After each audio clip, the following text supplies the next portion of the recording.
Welcome, good morning. Thank you very much for joining us. Apologies for the slight delay on the running of this service this morning due to Lou's on the line. We just wanted to try and get the tech working, obviously, so that everything is smooth, and we've got there now, so thank you for your patience.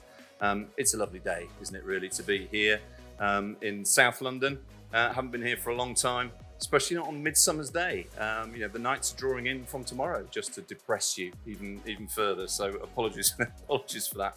But you are more than welcome today to Automate Print here in the magnificent Ashes Suite. Very topical at the moment, as I'm sure you'll all understand. Lovely view out there today. It's always best to look forwards, I think, rather than backwards, if we can all try and do that. And if there is anybody that would like a simultaneous translation into Australian for today's conference, you'll find their room one up. So we won't talk about that. Today you're going to hear from four of the leading players in the print software space who've lined up together, like the cast of Riverdance, to bring you something special. My name is Richard Askam, and I'll be your host and occasional speaker today.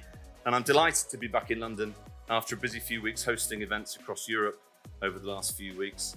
You can always tell when you're in London, by the way, because the bacon rolls come in brioche. Just saying. I was in Lisbon last week hosting a media conference that was all about AI, hot topic at the moment. I was the only one that turned up with surgical gloves and a turkey baster, only to discover that AI no longer means artificial insemination. Who knew? I really need to keep up. So on the flight home, I decided to learn all about AI. And I have to say, I've never slept so well, but you are never too old, as it turns out, to learn new tricks. So this morning I've let ChatGPT write my opening remarks, and we'll see what happens. Hands up who's used ChatGPT. Okay, hands up who's found it not entirely accurate. Yeah, okay. Well, let's see how we go. I've plugged in the info for today's event. I'm just going to read what they sent me, okay? So bear with. Good evening. Welcome to Automart, a brilliant event highlighting the value of oval-shaped cars made by Kia. Today we have a great lineup of guests, including the great-grandson of World War II pilot Guy Gibson, Douglas, who was the star of the movie in Fargo. We also have speakers and experts lined up from a company who tests the intelligence of printers, Print IQ, and a company who created sustainable clothing brand for the indigenous people of Alaska, S-Coat. And finally, we're delighted to have South London's largest second-hand car dealership here to talk all about the Ford Focus. So please sit back and enjoy your surroundings today at South London's largest Kia dealership, and remember that this intelligence is in fact artificial. Sorry, I enjoyed myself on the train this morning. Please welcome our first guest this morning, the founder, CEO, and star of In Fargo, Mr. Douglas Gibson. Good morning, good morning, good morning. How are we all? Are we good? I've had too much coffee, as we all know. And also, anybody that doesn't know me, I get quite excited very easily, especially my young lady. 3 kids. So, I'd like to welcome you to the most fantastic venue. Really excited to be here. For anybody that doesn't know me, thank you for the intro. I work for Infigo, and Indigo. And we're not owned by HP, just so you want to clarify. And anybody that doesn't understand. Okay, so if we can just say that, Infigo. There we go, thank you very much. So I'm absolutely delighted to have everybody here to talk about some really interesting subjects. This is our first event like this in Europe. We ran this last year in the US, and it was a really stunning success. And the feedback from everybody that participated was very, very positive. So we thought we'd bring this on tour to the UK. So thanks for everybody for coming. And we're delighted to have the lovely Richard and some other very exciting speakers with us here today. So thank you very much. Have a great day. Enjoy bacon rolls if you haven't, tea, coffee, and looking forward, me personally, to have a couple of beers a bit later on. What time can I start, Greg? Beers? 5 o'clock. 5 minutes ago, was that? Oh, 5 minutes Excellent. ago. Yeah. Thank you very much, guys. Excellent, Doug. And you mentioned there the US, and obviously the first Automate print event was in Vegas. And I know what goes in Vegas stays in Vegas, but if you could just bring a little bit from that event to the audience today and tell them what you experienced. So I've been doing this probably around 20 plus years. Started in the Xerox world and moved in various different circles in the lovely print world. And the challenge and always the exciting thing is to bring technology to customers. But what we're finding, the big challenge that a lot of these companies have is they have very good systems, but they're very disparate. So they might have an amazing workflow, an amazing online e-commerce, web-to-print software. They've got a great MIS, but they sit almost in isolation within these businesses. So the biggest thing was that we are trying to do and show these live interactions and live discussions, and that was the feedback of bringing technology together, because no solution is as good as when it's connected to each other. Yeah. So that was the And big you thing. spend a lot of time, I know, talking to PSPs around the world, almost on a daily basis. What are you hearing from them in terms of the latest trends? What are they looking for? I think the biggest thing that we're seeing now, with the craziness that we've had over the last 4 or 5 years, is these businesses are being squeezed both from profit, time, and things like that. So they're really looking at technology now to enhance and sort of drive their business forward. And no longer can they say, right, I want to build a website to consume orders. That's just one part of the journey. So they're really looking at technology in a much different way. Technology, in my view, has always been a secondary piece of the puzzle for printers and converters. They're always said, right, well, I'll get my press, and then I might look at some software's a bit expensive. I've got my press I've just spent millions on, but I'm not going to spend that 10,000 for the... So what we're now finding is that actually technology is driving some of that hardware purchases and things like that. So the time has come, do you think, to look at yourself as a tech company that does print rather than a print company that does tech? God, there's an interesting one. I think we are an enabler, but we're not an enabler on our own. Our business and our success comes from standing on and working with the shoulders of giants, and that's why we bring the likes of Infocus, Esco, Tyler to these events, because together we're unstoppable. Yeah, no, I get that. And so just to sum up, Doug, really for the audience today, what would be the one thing that they could take away from today that would go, oh, I get it? I think push the boundaries harder. No longer can technology sit there as an instrument within the business that does some part or doesn't do. There's always ways around to fix, improve, and develop your solutions forward. So make sure that you listen, take notes, and then go back and take action. Because we can come to these events, we can learn some amazing things, but the reality is we go back into our businesses, we sit there and we go, oh, it'd be good if I do that, and then the day gets over. So take 1 or 2 points and make sure you push them back into the business, take some action, and you're getting some value right the way back into the business, whether you're executing it yourself or delegating it to others within the business. Yeah, no, I get that. Brilliant. Douglas, thank you very much for your time. Give him a big round of applause, ladies Thank and you gentlemen. very much, guys. Have a fantastic day. We'll speak a bit later. He'll be back. He'll be back later. As you can see, he's in constant motion, Douglas. He's what the Australians call a sniper's nightmare. He's never stood still long enough. Now, Chris, before I launch into this, I just want to check with the technicals that this is going to work. So could I just borrow you for 1 second while I read out the housekeeping? If you would just make sure that that's going to go into presenter mode. That would be lovely. Chris Minnager, give him a big round of applause. He never gets enough credit.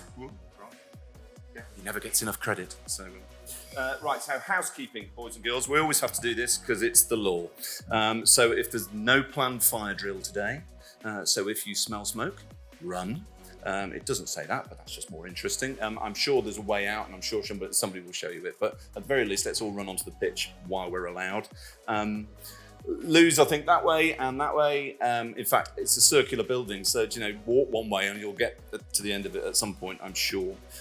We need you to have your cell phones. You can tell this has been done by an American, can't you? You have your cell phones available in a moment to do a QR code little test for you, a little bit of personalisation. Please refer to your agenda. You should all have a little agenda in front of you on the table for the session times today, and the room locations. They are, as they say on the airlines, over here, and over here.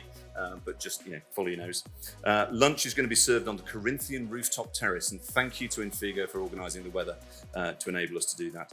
And then this afternoon there will be some breakout sessions right after lunch, located on the second floor in the India room and the slightly more beige John Major room. I'm just reading what it says. Seriously, you can join any partner session during those breakouts. You do not have to stay with one track. It is not school. If you want to walk out of maths and go into English, you do just as you like. We're all grown-ups. The evening reception tonight will be held back up on the roof, and we hope you'll stay and join us for that. And if you have any questions, look for the partners in the polos that say Infigo on. I'm hoping the gentleman that I saw at Newark Northgate Station at 6 o'clock this morning with an Infigo t-shirt on, and he was stood on the platform as I left on the train. I'm hoping he made it, yes, he did. Yes, excellent. Well done, that man. So good. Right, I think that's all of the housekeeping. Just need to tell you a little bit about, obviously, why we're here today. It's basically the Avengers have assembled, right? Dougie said we've put everybody that we need in line so that it works for you. It's one of the areas, I think, in the print industry over the last 10 years, I'll talk about this in a second, is the bit that nobody's really understood, that the dots already exist for everything that you need, but they're not necessarily lined up. And if they are, you don't necessarily know. So what we have here is an awareness problem more than anything else. I'm sure most of you are aware, and the ones that are nodding their head are either aware or pretending so, which is great. But at the end of today, the goal for today is literally, I had no idea that was the case. So if we can get to that point, then today will be a success on that basis. Thank you very much, Chris. Hey, there we go. Look, see, my glamorous assistant. So should we do the thing with the scan, and then it'll give me a chance to have a mouthful of coffee? You should have. Do you have that? Is that on the screens? Yeah. Thank you, Chris. Which one do I click, Carissa? Also on here, there's a QR code. You've got 5 minutes to order your personalised gift today, which will be here by the end of today. Yes, same day delivery. It's Amazon Prime on speed, we hope. I'm not entirely sure how to click the clicker. Did you hear that, everybody? Click the arrow once and the timer will start. The timing will begin now. It's really hard to know whether that's now working because it's moving at the speed time. You got 5 minutes or maybe an hour. I don't know. We'll see. But get that scanned, get your box ordered, and then that will be with you later today. I'm going to grab a coffee.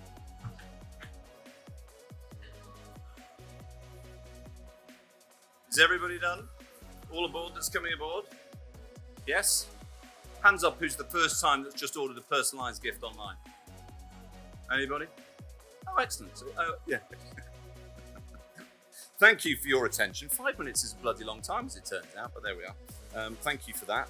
And we will get those gifts to you by the end of today. They will be delivered to the terrace. Is that right? Upstairs? Yeah, Chris. Thanks for your confidence in that. Another thank you as well to our sponsors for this evening's drinks and canapes, D-Scoop. Peter, I think, is here. Peter Van Tiesling, I saw in the room. So he's at the back. He will also be doing live pole dancing lessons on the roof terrace this evening, round about his 5th cocktail. So stay around for that, because trust me, it's an absolute treat. And just watch out for those rope burns as well, Peter, because I know how they can chafe. So brilliant. Thanks to D-Scoop. We've had Douglas. That's me. I'm going to talk to you a little bit now about how far we've come in terms of print automation from the perspective of how far away it was when I first started doing this nonsense. And I've chosen that picture, and I'm not entirely sure why, because it does look as though I'm in prison. There's a Belmarsh sort of theme going on there, isn't there, really, with the blue shirt and the white walls? But I was clearly enjoying it, so that's fine. I can't remember what I was in for, but I've spent the last 15 years doing personalised stuff. And I just wanted to spend a few minutes this morning sort of explaining, as I said, how far we've come in terms of automation. And my little sort of world of the wine business and the navigation of that world has become known to me as the squiggly line. And my dad actually said to me many years ago, it's quite fascinating when you work with your father. I don't know whether any of you do that now or have done that in your past, but when you work with your father as a young person, you tend to listen to everything they say and ignore it, because what the hell do they know? And as it turns out, the answer is everything. But you don't realize that until later and you're actually doing it. And my dad was one of those examples. And he said to me that if you look back on your working life and it was a straight line, then you have failed. So I've always been encouraged to the pivot point. And I enjoy the pivot point, the point of change, the maximum acceleration, the feeling that you're going downhill and you can't stop is where the fun is. But it's also where change is, and it's where the evolution is. And I think that's probably been more emphasized in my working life than certainly any of my friends, most of whom are farmers and are still doing the same thing, but there we are. I live in Lincolnshire, just for context. That picture on the left there is a representation of my dad's business. He was the first independent off-license owner in the north of England in 1962, which was weird because there are now no independent off-licenses in the north of England, really in less than a generation. Later, that's how much has changed, but we don't notice this change when we're living it. And he came from the drinks business background. He was actually a stock taker in the brewing industry, but he decided to get into the wine business, rather interestingly, before any of us drank wine. And I'm talking some people in the room with a few grey hairs, but mostly your parents. Wine was a luxury product back in the day. It was something that you drank on your birthday, if you were lucky, or you got a mouthful of maybe on a Sunday night. Whereas now it's something that most of you have already had for breakfast, I'm guessing, by the look of it. But it's changed dramatically in our world, as so many consumable products have. But at the time, the wine business was a luxury, informed expertise business. The one-eyed man in the Valley of the Blind was the wine merchant. It was who you went to ask their opinion, because you didn't have your own opinion because it hadn't formed yet. But you didn't want to appear uninformed, so you asked an expert, not dissimilar to the print industry. Which is why, rather interestingly, when we do Q&As, nobody puts their hand up because they don't want to be seen to not know the answer to the question that they ask. Rather interesting, it's a human condition. Anyway, I digress. So my dad was one of those wonderful people that liked to jump off a cliff and build a plane on the way down, just to see what would happen. So I was brought up as a bit of a chancer, really, in terms of, let's go that way, let's go that way. And it served me well, because that's where innovation lies. And if you stay on that straight line, you will never learn. You'll do good things, but you won't learn anything new. And the whole point of events like today is to make sure that you go, okay, I didn't realize that. And the one thing that I realized that very quickly was that the value in the wine business was disappearing as quickly as it arrived. So from the second that we all started drinking wine more freely, what happened was the supermarkets came into that world and totally commoditized the industry, and then it became about price rather than quality. And you didn't have to have an opinion, you just had to have a spend point. Back in those days, it was £4. And, picture those days, happy days. But ironically, £4 at those times was exactly the cost of everything apart from the liquid. The bottle, the label, the capsule, the cork, the duty, added up to about £4 before you put any juice in the bottle. So if you were buying wine at £4, you weren't buying wine, you were buying fresh air.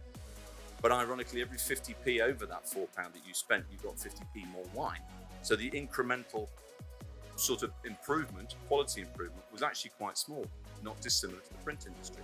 It's not about the least you can pay, because the least you can pay is the baseline, right? You have to have that. So your decision is not based on the baseline, it's based on the increments over and above that. How much more can I get if I spend a little bit more? It's always astonished me that the conversations that tend to happen in the print industry is, what's the least you can do this for, rather than what's the best I can get. Anyway, again, I digress. So my problem was that I was in an industry that had a fantastic product that everybody wanted, but the value was eroding daily. The margin was going daily. And it doesn't matter how much expertise you have, if people are buying on price, then the expertise has no value. So we needed to find a way of adding that value back in and putting food on the table and all that, family business. And we did an awful lot of gifts of wine. And I'm going to ask a question now, hands up, as a business, who's either given or received a bottle of red and a bottle of white in a cardboard carry pack? Yeah? Okay, so pretty much everybody. Those largely were valueless to the buyer and to the recipient, because they were the same that everybody else gave you, and therefore they had no point of difference. They had no connection. They had no understanding of who it was that you were giving it to, or where it was coming from. But it was still wine, right? So it still had a value. So when you came back to the office in January, you got a corner of the room full of these boxes and you could get arseholed until the end of February. So, there was no downside to it, but there wasn't any upside either. And one of the things that we got asked to do probably about 15 years ago now, maybe more actually, 20 years ago, was to add a bit of value into that. How can we as a company, how can we as a buyer demonstrate to our customer that we think a little bit more of them? And it all goes back to those days of personalised pens. Do you remember that, when that company used to ring you up and say, do you want a pen with your name on it? Just buy 1,000 pens and you can have a pen with your name on it. Okay, I don't really want 1,000 pens. How could we do the one? How could we do the million ones? And the easiest way for us to do that was to take the label off and put your name back on the label. So we started personalised wine labels around about 2007 to add value back into a rapidly diminishing margin product. Instantly, everybody wanted one, because they recognised not only the value to them, but also the value to the recipient. And when you walked into that party with the bottle of wine that you had, it was no longer Jacob's Creek Chardonnay. It was Stan's Chardonnay or Pete's Chardonnay. And suddenly Pete was the most gratified person in the world. He went, look what I've got, look what he's brought me, look at the value in this. Look at what I've done, look at the amount of money that I've spent, but the amount of value that I've got. And it was that connection where people suddenly realised that actually personalisation isn't about the name, it's about the connection. It's the reason why as human beings we stand in front of each other when we give each other gifts. I don't know why we do that. I bought the gift, I know what's in it, but I want to see your face when you open it. Because that's actually what we're doing. We're not giving products at all, we're giving emotional connections. And somehow personalisation unlocked that in our humanity. We like the fact that people know our name. Even though our name is the least personal thing about us. It's in the phone book. It used to be in the phone book. I don't even think they have phone books anymore. That's how old I am. But do you see what I mean? It's not about your name, it's about the thing that you do, it's about the memory that you share. It's about the thing that I know about you and you know about me, and we share that together, and that becomes a keepsake. But whenever you create a product that has keepsake value, it has extended value. So the brand hasn't just done one thing once and lost. That Jacob's Creek Chardonnay has gone to the landfill already. Actually, this particular bottle never gets opened and is always shown. Look what I got from Pete. So the value of personalisation transcends the product. So we saw that, obviously, and realised that by adding a 50p label, you could have £10 in cost. Saw that too quite quickly. So that was something that we did in our wine business and turned it into a personalised gift business. Sold all those products to the likes of Moonpig and Not on the High Street and Get Me a Gift, Find Me a Gift, Lose Me a Gift, Drop Me a Gift, Where Is My Gift.com, all of those places back in the, 2010? Went everywhere, literally everywhere. And you probably have bought or received something from Moonpig that has your name on it, or a cheeky message, or in some cases, absolute filth. I cannot believe genuinely that what people are prepared to put on labels. It's like a window on the soul of humanity. Anyway, again, I digress. And then my phone buzzed on a train on the way to London one day in 2013, and it was Coca-Cola saying, would you like to partner us with the Share a Coke campaign? And you think, how long do I wait before I say yes? Because you never want to appear too keen in these sorts of scenarios, do you? So it was about 8 seconds before I typed yes, and then I sent it again just in case they didn't get the first one. Because honestly, when are you going to get the chance to work with a company like Coca-Cola? So 10 years ago this week, 10 bloody years ago this week, we put names on bottles of Coca-Cola all across Europe. And it was probably still one of the most successful marketing campaigns of its kind.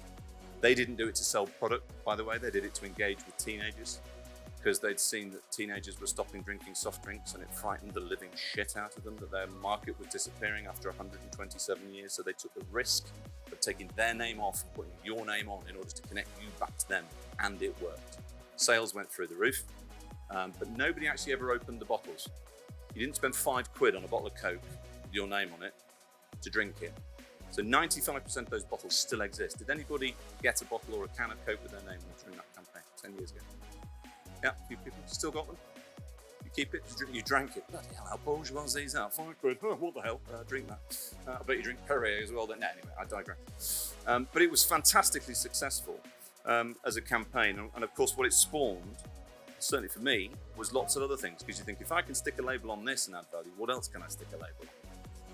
And you see on the screen before you stuff that we've done over those years. I take no pride in the fact that I've put your name on Marmite. I mean, ultimately, Marmite is one of those wonderful products that they never actually tell you what it is, because that's just really repulsive. Does anybody know what Marmite is? Or what I like to call the waste from the brewing industry. There's the sexiest marketing strapline you'll ever not read. So they never tell you what it is yeast extract. And rather interestingly, and I've learned this along the way, that little pot in the middle of the label there is a French cassoulet that they used to boil this down, the yeast extract down into, and that pot is called the Marmite, and that's why the brand is called Marmite. Just a little bit of info for it. But what they do, of course, is tell you that you either love it or hate it. They never tell you what it is, they just say that you'll either love it or hate it. And in that particular year, 2015, Unilever, who owned Marmite, wanted to do 40,000 jars of personalised Marmite for Christmas over the 10 weeks of Q4. Lovely. What they didn't realise, as human beings, and especially as British human beings, we would definitely send a jar of Marmite to somebody who hated it with their name on it, because that's who we are, right? We'd just take the living piss out of anything that moves. That's how we are, who we are. They underestimated that. We sold 40,000 jars in the first 6 days. And the irony was they couldn't make any more. They didn't have enough sludge to put in the jars to be able to make some more. So it was an opportunity missed. They underestimated our appetite for fun, for engagement, for products that just make you go, oh, I'll get one of those. One to remember. Nutella, what a shit show that was. They decided they wanted to do this in person in Selfridges on a busy Christmas weekend, and they had a queue going around Oxford Street of people that literally waited 3 or 4 hours to get to the front of that queue, and then they said, name, Dave, print. There you go, that'll be $7.99. And you go, well, that's not really theatre now, is it?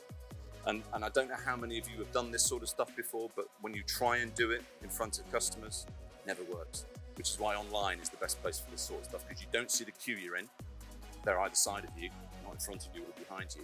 And you don't do what you should never do, which is to go into the kitchen of your favourite restaurant and see how they cook your meal. Because then you'll see the chef go, a bit more sauce. You don't need to know that stuff. We don't need to know it as human beings. We just need to know that it is good, not how it was made. So that was a learning curve. And then the final one on there, McVities, was an example of just because you've got a good brand, you still have to tell people what you're doing. So Jaffa Cakes, did personalised Jaffa Cakes in 2016, never advertised it, never sold them. Funny that. So it doesn't matter how good the idea is, you have to make the noise. It's another lesson learned. Took us into Kit Kat. Photos on Kit Kat's done with Chris Tong. For those of you that know Chris, 2017 I want to say with Nestle. And what that did for me was throw me into this, and I didn't realise, and in fact it's probably Peter's fault, so I'm going to blame him. Or maybe not Peter, it was Gary Beeling that invited me to come to D-Scoop in 2016 and talk about my experience with Coca-Cola, which, as you can see, I'm still rattling on about. And I ended up doing this for a living rather than doing that for a living, because trust me, this is way more fun and easier than sticking labels Thursday night. But what it did was show me the world as it was and how unautomated it was. The Coca-Cola campaign, which is still held up as a pantheon of virtue and how brilliant, what a great idea. Do you know how it was done? We talk about workflow. So the labels were printed by a chocolate company in Germany because they had an indigo. And the website was created by a company in Leeds. Coca-Cola gave them $250,000 to build a website. The website that cost £100. We did the labelling in Lincolnshire, little old Lincolnshire. So the labels were printed in Germany. They were that you put an order on that website, right? And it went to Germany to print the label. Then the label came to the UK, and I stuck it in the bottle and sent it back to Germany. Great idea, right?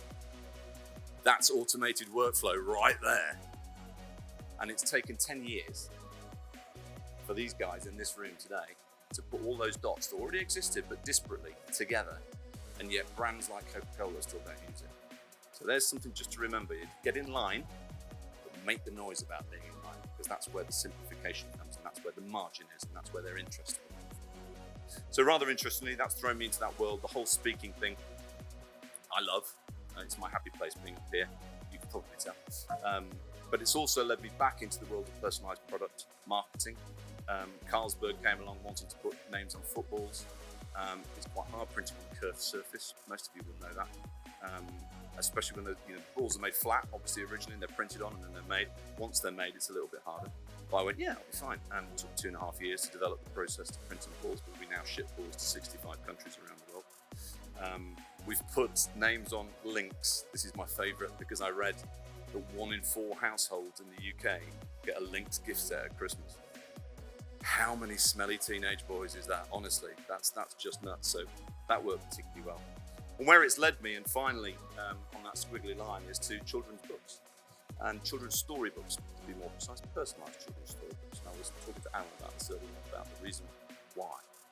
And the reason why is how many people in this room when they were young got told to go out in the garden and kick a ball around, or hit a tennis ball, or go and play cricket, or just go do something. How many people got told to go up the stairs and sit on the phone all day in a dark room and go on TikTok? Not many. We've got a problem in our society. You've probably all got children that are part of it, but we're actually part of it as well because we enable it. And it's not giving them option.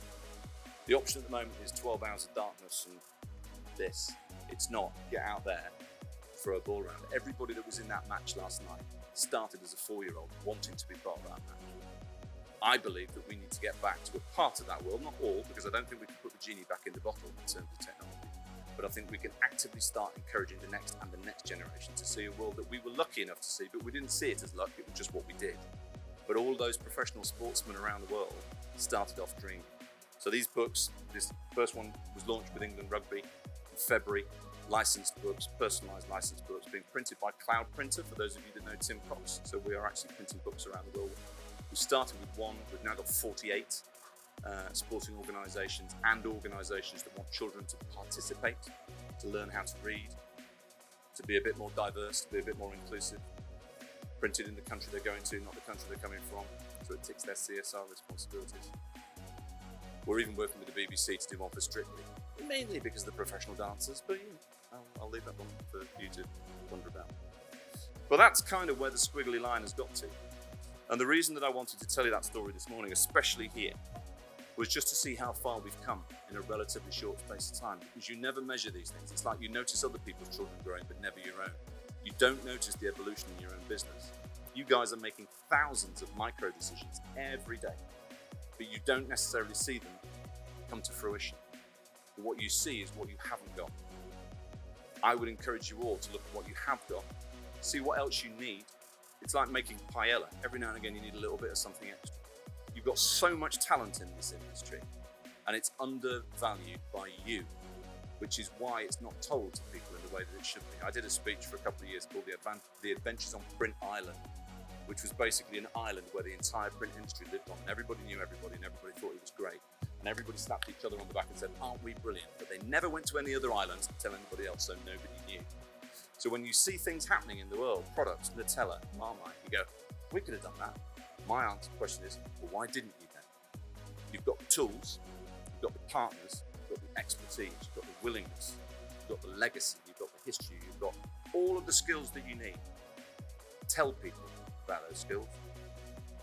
Tell brands, tell agencies, tell people, communicate beyond the industry walls, and you'll suddenly find there's a world out there desperate to do the next share of code. Why is it 10 years on, nothing's beaten it? Nothing. It's your chance. So that's my challenge to you. Thank you for listening to me. I'm going to move on with the program. Thank you very much indeed.